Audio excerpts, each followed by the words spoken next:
The steel-gray waters of the Pacific stretched endlessly before the massive American armada. As it cut through the pre-dawn darkness on November 20th, 1943, Admiral Richmond Kelly Turner stood on the bridge of his flagship, watching the silhouettes of destroyers, cruisers, and transport vessels emerge like ghosts from the morning mist. The Northern Attack Force, designated Task Force 52, represented the largest amphibious operation the United States had yet mounted in the Central Pacific, and Turner knew that the success of Operation Galvanic would determine the fate of America's drive toward Japan. Major General Ralph Corbin Smith paced the deck of his transport, reviewing battle plans that had been months in the making. His 27th Infantry Division, drawn from the Army National Guard units of New York, had trained relentlessly for this moment. The men below decks, many of whom had never seen combat, checked their rifles and adjusted their gear with nervous energy. They understood that Makin Atoll, though smaller and less fortified than its southern sister Tarawa,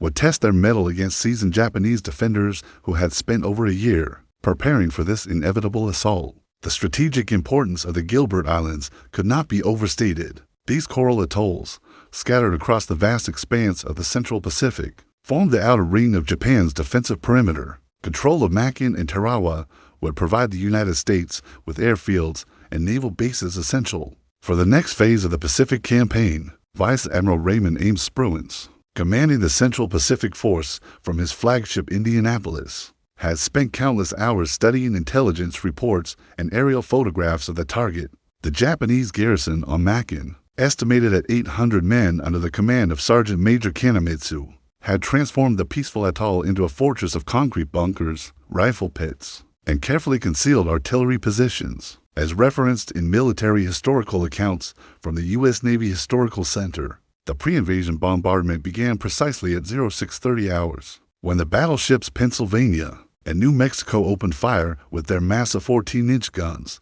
The thunderous roar of naval artillery echoed across the water as high-explosive shells screamed toward their targets on WWII Island, the largest land mass in the Makin chain. Smoke and flame erupted from the coral beaches as American shells found their marks, sending palm trees spinning through the air and creating massive craters in the Japanese defensive positions. The bombardment continued for over 2 hours, with cruiser fire and carrier-based aircraft adding to the destruction. Dauntless dive bombers screamed down from the gray sky, their pilots releasing 500-pound bombs with deadly precision. The Japanese defenders, huddled in their reinforced bunkers and underground shelters, could only wait and endure the hellish barrage that threatened to pulverize their positions into coral dust. Yet many of their fortifications, built with typical Japanese engineering skill and determination, survived the onslaught intact. General Holland McTire Smith, commanding the 5th Amphibious Corps, observed the bombardment through his binoculars with growing concern. Intelligence reports had suggested that Makin's defenses were relatively light, but the intensity of return fire from the island indicated that the Japanese had prepared more thoroughly than expected. Radio intercepts revealed frantic Japanese communications as defenders called for reinforcements and adjusted their defensive positions to meet the impending American assault. The weather conditions on this crucial morning were nearly perfect for an amphibious landing. The trade winds were light, the seas calm, and visibility excellent. These favorable conditions would prove essential for the complex choreography required to land thousands of troops, along with their equipment and supplies, on the narrow beaches of a heavily defended atoll. As the bombardment reached its climax, landing craft began forming up in neat lines, their diesel engines growling like mechanical predators preparing for the hunt. The first wave of landing craft surged forward through the coral-strewn lagoon. As the naval bombardment lifted, their wake churning the tropical waters white, Lieutenant Colonel John Francis McDonough, commanding the 1st Battalion, 105th Infantry Regiment, crouched in the leading boat with 47 soldiers of Company Able. The smell of diesel fuel and salt spray mixed with the acrid smoke, drifting from the battered shoreline, where fires still burned among the shattered palm groves and demolished buildings of what had once been a peaceful Gilbertese village. The plan called for simultaneous landings onto beaches: Red Beach on the western shore of WWII Island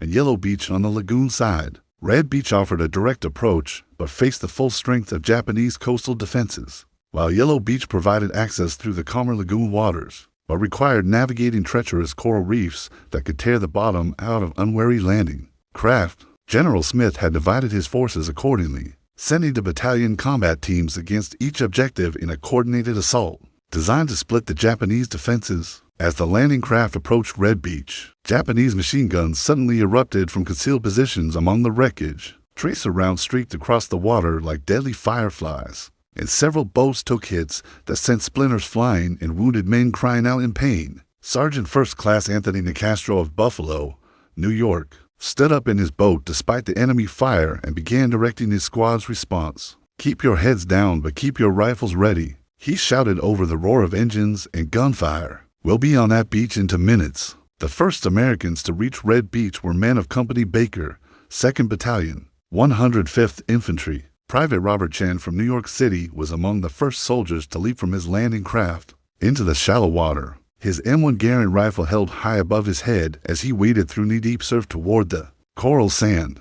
Japanese bullets whined overhead and kicked up geysers of water around the advancing Americans. But the intensive pre-landing bombardment had disrupted much of the enemy's defensive coordination. Meanwhile, at Yellow Beach on the lagoon side, the landing faced different but equally dangerous challenges. The coral reefs that protected the inner lagoon also created a natural barrier against invasion, forcing many landing craft to ground on submerged coral heads hundreds of yards from shore. Major James Robert Roosevelt, son of the president and commanding the 2nd Battalion, cursed the luck as his boat scraped to a halt on a coral outcropping. "Everybody out," he commanded.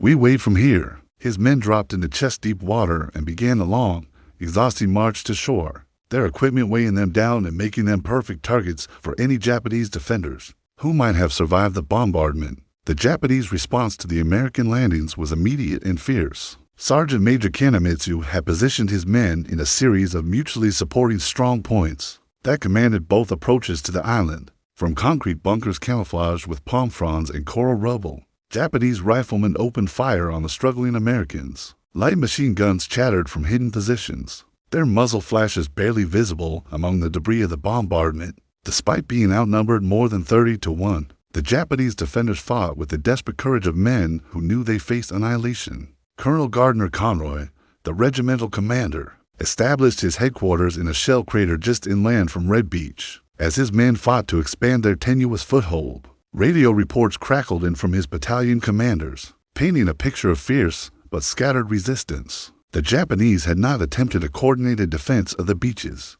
instead falling back to prepare positions where they could exact maximum casualties from the advancing Americans. This fighting withdrawal was a tactical masterstroke that would cost the invaders dearly in the hours to come. As described in historical analyses of the Pacific War, the terrain of Makin Atoll presented unique challenges for both attackers and defenders. The island's maximum width was less than half a mile, and much of its interior consisted of dense coconut plantations that provided excellent concealment for defenders but channeled attacking forces into predictable kill zones. Japanese engineers had spent months preparing these positions, creating an intricate network of foxholes, bunkers, and communication trenches that would prove nearly invisible to aerial reconnaissance and devastating to ground assault forces. By mid-morning on November 20th, both American beachheads had been secured, but the real battle for Makin was just beginning. The surviving Japanese defenders had withdrawn into the interior of Buteritari Island, where they occupied prepared positions among the dense coconut plantations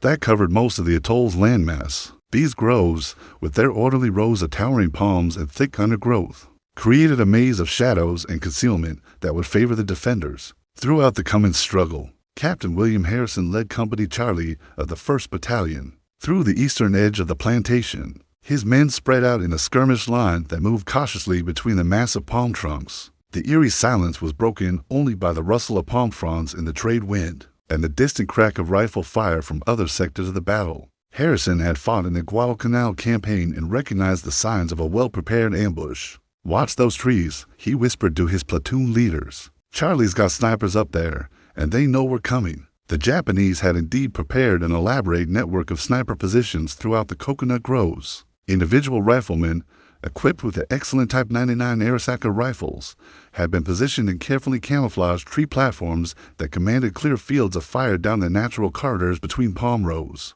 These snipers, many of them veterans of campaigns in China and Southeast Asia, possessed the patience and skill to wait for perfect shots. Their presence would slow the American advance and exact a steady toll of casualties. Throughout the day, Sergeant Thomas Patrick Sullivan from the Bronx was moving with his squad through a particularly dense section of grove when the crack of a rifle shot echoed. From somewhere ahead, Private Martinez, walking point, spun around and fell heavily to the ground, blood spreading across his dungaree jacket. "Sniper!" Sullivan shouted, and his men immediately sought cover behind the nearest palm trunks. The invisible enemy marksman had fired from a position perhaps 50 yards away, but the thick foliage and deep shadows made it impossible to locate his exact position. The advance through the coconut groves became a deadly game of cat and mouse. American infantry squads would move forward by bounds, with one group providing covering fire while another advanced to the next available cover. Japanese snipers would fire once or twice from concealed positions,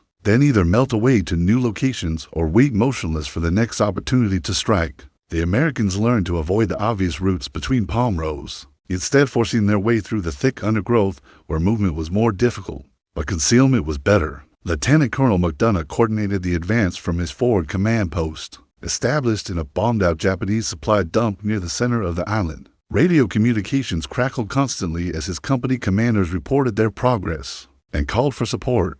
"Baker Company has 2 men down and is pinned by machine gun fire from Grid Square 174, came one report.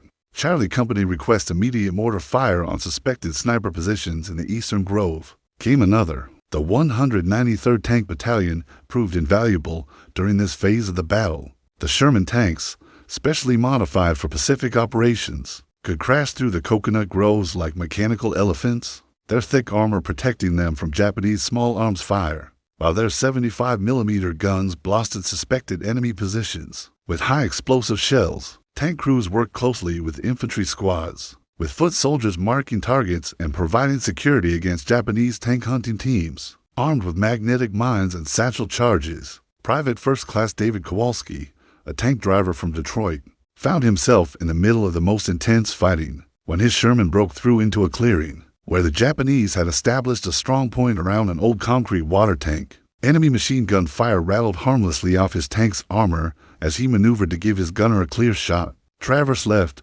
range 200, called Staff Sergeant Murphy from the commander's position. "High explosive, fire." The tank's main gun roared, and the concrete structure disappeared in a cloud of smoke and flying debris.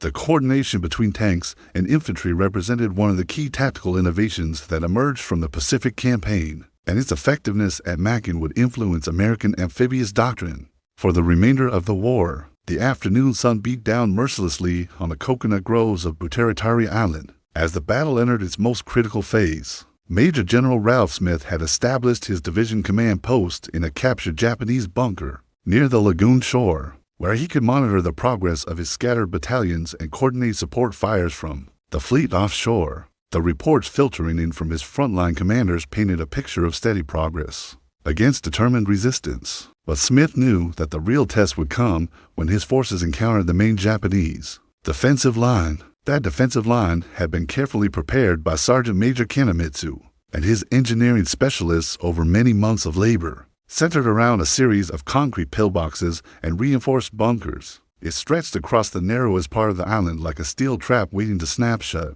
On advancing American forces, the Japanese had cleared fields of fire, installed interlocking machine gun positions, and prepared fallback positions that would allow them to conduct a fighting withdrawal, even if their main line was penetrated. Company Dog of the 2nd Battalion, 105th Infantry, was the first American unit to encounter this formidable obstacle. Lieutenant Michael Patrick O'Brien, fresh out of officer candidate school at Fort Benning, led his men through a grove of particularly tall coconut palms, when suddenly the jungle ahead erupted in a storm of machine gun fire. Tracers streaked through the palm fronds like deadly Christmas lights, and several of his soldiers fell immediately. "Take cover! Take cover!" O'Brien shouted, diving behind a fallen log as bullets whined overhead and chipped bark from the surrounding trees. The Japanese machine gun position was expertly camouflaged and mutually supported by at least the other firing positions that O'Brien's men could not locate. Every attempt to advance resulted in immediate suppressive fire that drove the Americans back to cover.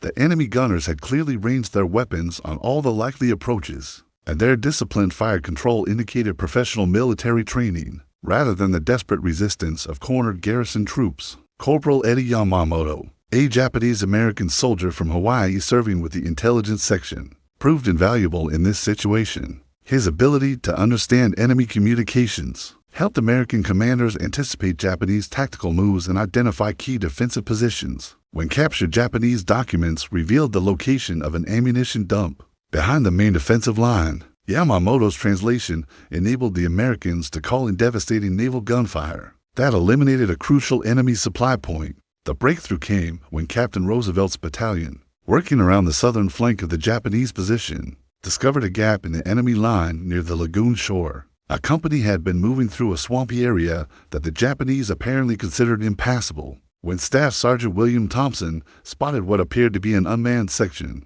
of the defensive perimeter, "Captain," he whispered, pointing through the mangrove roots toward a concrete bunker that showed no signs of activity, "I think that position might be empty." Roosevelt ordered a careful reconnaissance that confirmed Thompson's observation. A Japanese shell had apparently scored a direct hit on the bunker during the initial bombardment, killing its garrison and leaving a crucial gap in the defensive line. This discovery led to a hastily organized flanking attack that caught the main Japanese position from an unexpected direction. Within 30 minutes, the entire enemy defensive line had collapsed under coordinated pressure from front and rear.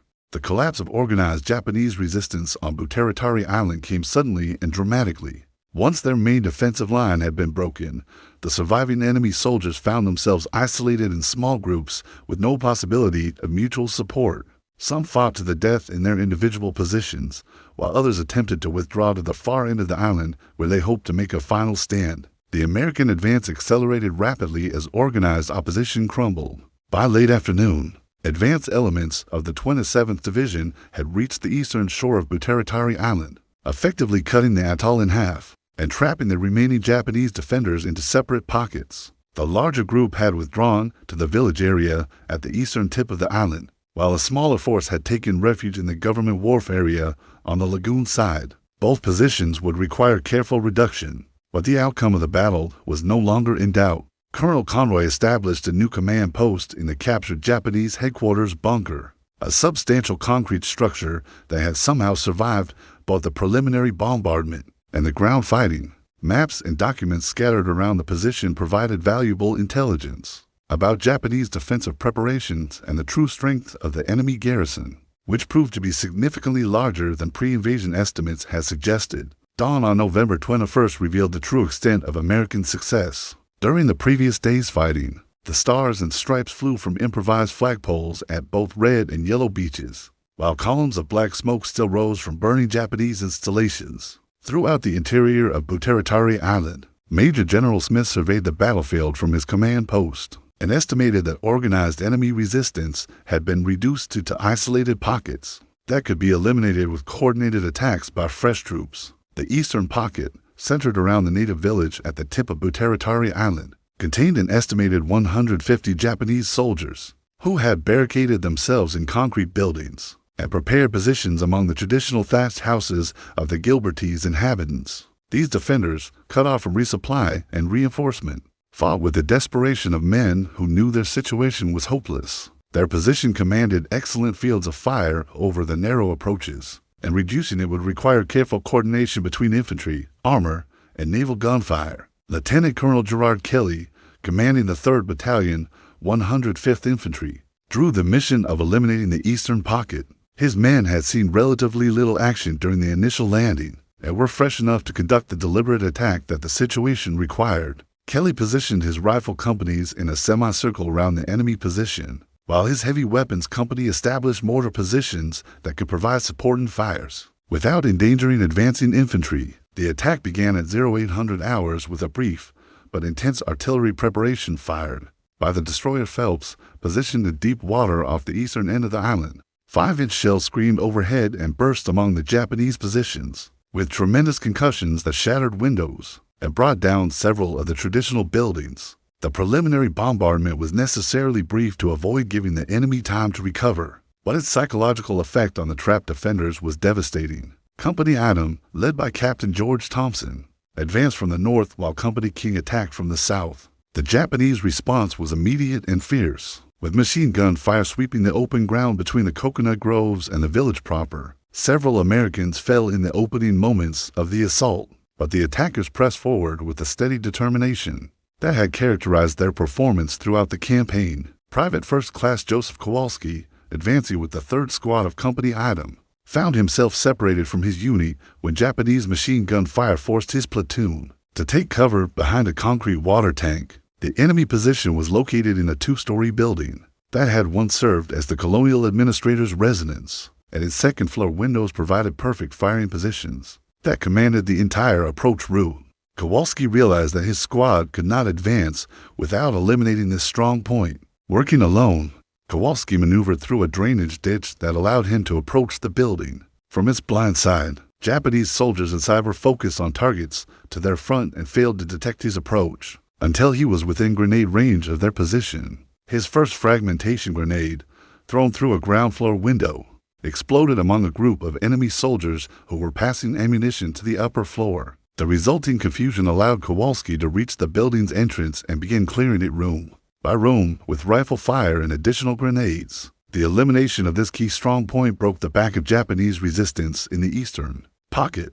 Within 2 hours, organized enemy fire had ceased, and American soldiers were moving through the village area, conducting mopping-up operations. The few surviving Japanese defenders had either been killed in their positions or had withdrawn to individual hiding places where they would be hunted down over the following days. Meanwhile, the western pocket around the government wharf area was being reduced by elements of the 2nd Battalion under Major Roosevelt's command. This position was smaller, but more heavily fortified, consisting primarily of concrete buildings and steel warehouses that provided excellent protection against small arms fire. The attack required close coordination with naval gunfire and careful use of tank support to blast the defenders from their positions without destroying the port facilities that would be needed for future operations.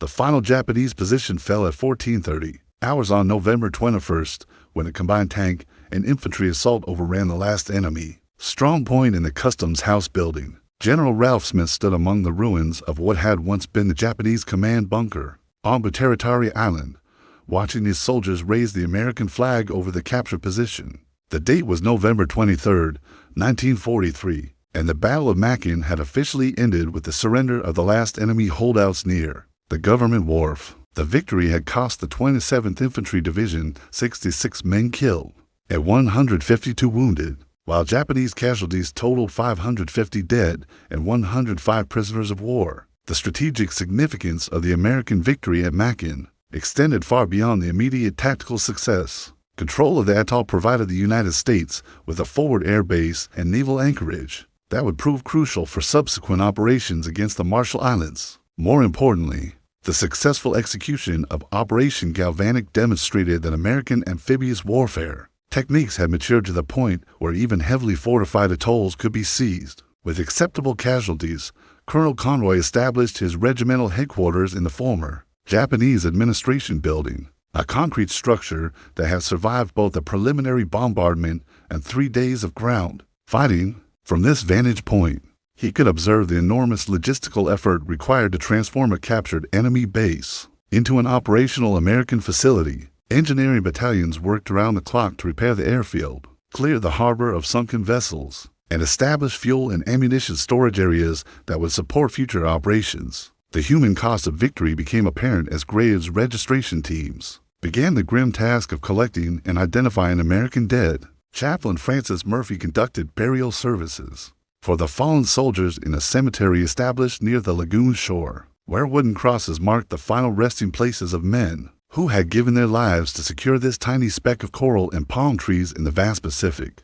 Ocean. The ceremony was simple but moving, with the entire division standing at attention as taps echoed across the water. Japanese prisoners of war presented both opportunities and challenges for American intelligence officers. Most of the captives were Korean or Okinawan laborers who had been pressed into service by the Japanese military, and their interrogation revealed valuable information about enemy defensive preparations throughout the Central Pacific. However, the small number of Japanese military personnel who had been taken alive maintained their code of silence and provided little useful intelligence despite intensive questioning. The lessons learned during the Battle of Makin would influence American amphibious doctrine for the remainder of the Pacific War.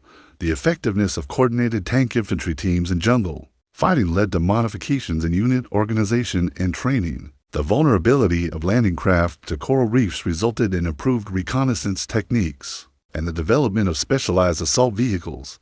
Most importantly, the experience gained in reducing fortified positions would prove invaluable during subsequent operations against more heavily defended targets. Lieutenant Kowalski, who had single-handedly eliminated the key Japanese strongpoint during the final assault, was awarded the Silver Star for his actions. His citation read in part, "For conspicuous gallantry and intrepidity in action against the enemy, Private First Class Kowalski's courage and initiative in attacking a superior enemy force contributed materially to the success of his unit's mission and exemplified the highest traditions of the United States Army." As referenced in post-war historical analyses, the capture of Makin demonstrated the growing sophistication of American amphibious warfare capabilities and marked a crucial step in the Central Pacific campaign that would ultimately lead to victory over Japan. The morning sun of November 24th cast long shadows across the battered landscape of Putaritari Island as the last American casualties were evacuated to hospital ships waiting in the lagoon.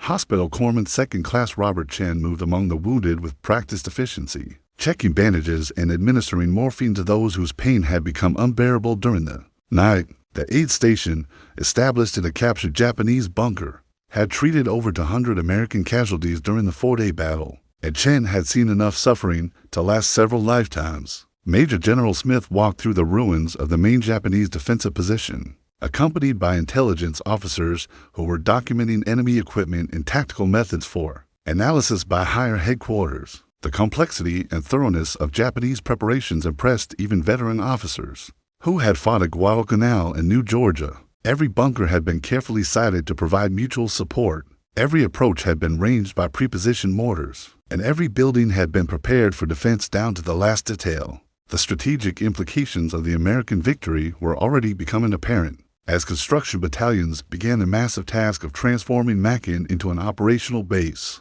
The existing airfield, damaged but not destroyed during the battle, was being extended and improved to accommodate heavy bombers that would support future operations. The harbor facilities, though battered by naval gunfire, provided an excellent anchorage for the growing Pacific Fleet.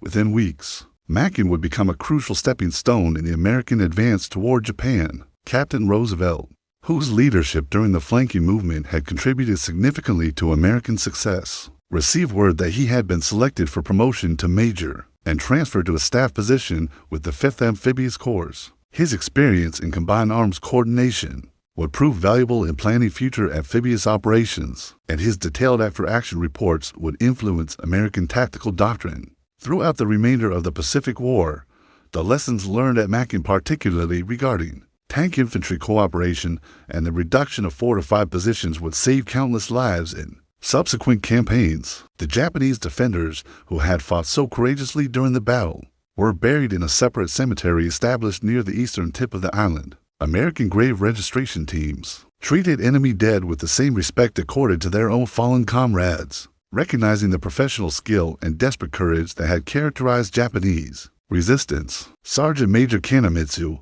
found dead in his command bunker with a pistol in his hand, was buried with full military honors in recognition of his leadership and tactical ability. Morale among American forces remained high despite the casualties suffered during the operation. The soldiers of the 27th Division had proven themselves in their first major Pacific engagement, demonstrating that National Guard units could perform as effectively as regular Army formations. When properly trained and equipped, the successful capture of Makin also validated the intensive amphibious warfare training that had been conducted in Hawaii and California during the months preceding the operation. The broader strategic context of the Makin operation became clear as reports arrived from Tarawa, where the 2nd Marine Division had simultaneously conducted an even more costly assault against heavier Japanese fortifications. The twin victories in the Gilbert Islands opened the entire Central Pacific to American advance and marked the beginning of the island-hopping campaign that would eventually bring Allied forces to the doorstep of Japan itself.